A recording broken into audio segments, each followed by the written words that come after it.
నేను కృతజ్ఞతాస్తుతులు చెల్లిస్తున్నాను.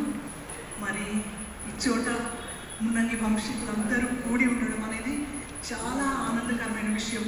దీనికి దోహదపడిన మరి బిషప్ డానియల్ అయ్య గారికి, అమ్మగారికి, ప్రత్యేకంగా మా బాబాయ్ మున్నంగి శాంసన్ గారికి మరి అందరినీ ఆయన ఇంటరాక్ట్ చేసి ఈ మీటింగ్ నిర్వహించడంలో చాలా ముఖ్య పాత్ర పోషించారని నేను నమ్ముతున్నాను. మా నాన్నగారి గురించి చెప్పాలంటే ముందుగా ఇందులో 2021 అని పడిందండి అచ్చుతప్పు.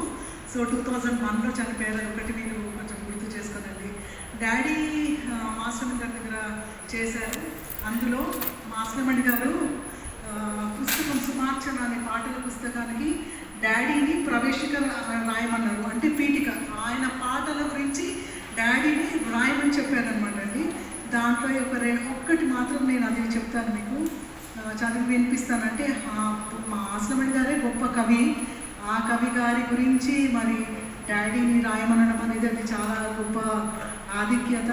అంతేకాకుండా యుఎస్లో ఒక రైటర్, క్రిస్టియన్ రైటర్, బైబిల్ అంతటిని కూడా, అంటే ఇది చాలామందికి తెలియదు కాబట్టి I'm taking this opportunity.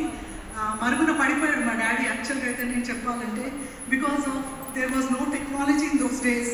ఇప్పుడున్నట్లు TV channels లేవు. కవులను పరిచయం చేయడానికైనా బాబాయ్ చెప్పినట్లు మేము చిన్నగా ఉన్నప్పుడు మున్నంగి మీటింగ్స్ జరిగాయి.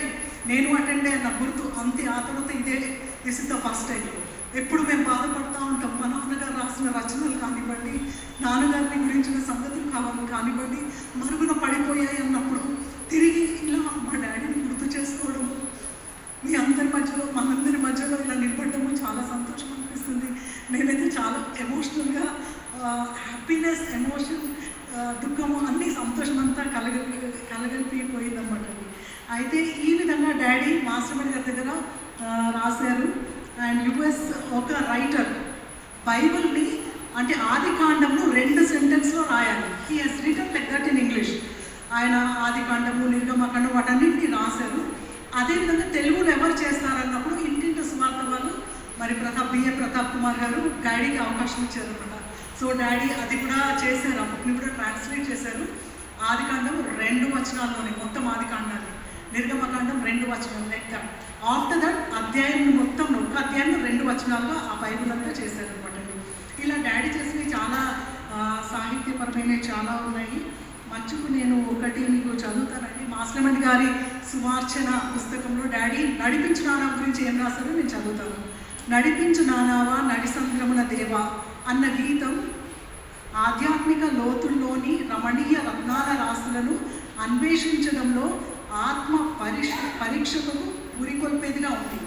రచనలో భావ గంభీరత తొడిగసలాడుతున్న, ఎక్కడో ఒంటరిగా కాలువగట్ల వెంబడి పచ్చిక పట్టుల్లో పశుల మందలను మేపుకున్న విద్యాగంధం లేని పల్లెపాలను కూడా నోరారా పాడుకుంటాడు ఈ పాటలు.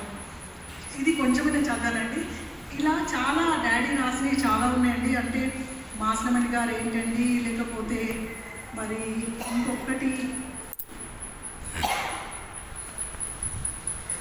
నేను ఇప్పుడు చెప్పిన అమెరికా బైబిల్ని శ్రీ జార్జ్ లాడర్డేల్ అనే గొప్ప దైవజనుడు, ఈయన రాసిన ఈ 2 వర్సెస్ బైబిల్, ఇది ఆఫ్రికా, ఆసియా, తూర్పు ఆసియా, పాశ్చాత్య దేశాలలో ఈ పుస్తకం చాలా ప్రభావితంగా అభినందించబడుతుందంటండి. అయితే ఇంత చక్కటి, ఇది బిఏ ప్రతాప్ కుమార్ గారు డాడీ గురించి రాసిన మాటలు. ఇంతటి చక్కని పుస్తకాన్ని మన తెలుగులో తయారు చేయాలని ఆశించాం.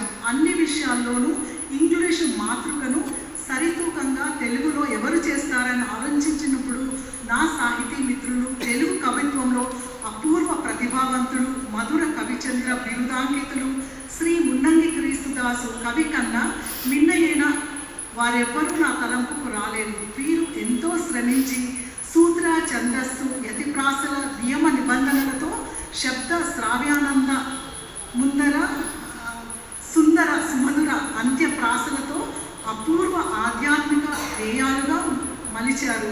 ఈ తెలుగు సేత క్రైస్తవ తెలుగు సాహిత్యంలో ఓ ఆణిముత్యం.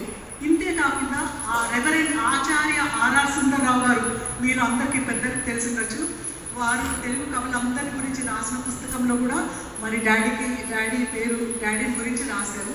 డాడీకి కేవలం మధుర కవిచంద్ర మాత్రమే కాదండి, క్రీస్తు కవి కిరీటి అని క్రిస్టియన్ కౌన్సిల్ వారు 1881లో డాడీకి సన్మానం బిరుదు ఇచ్చారనమాట. I thank every one of you for giving me this opportunity to let you know the small things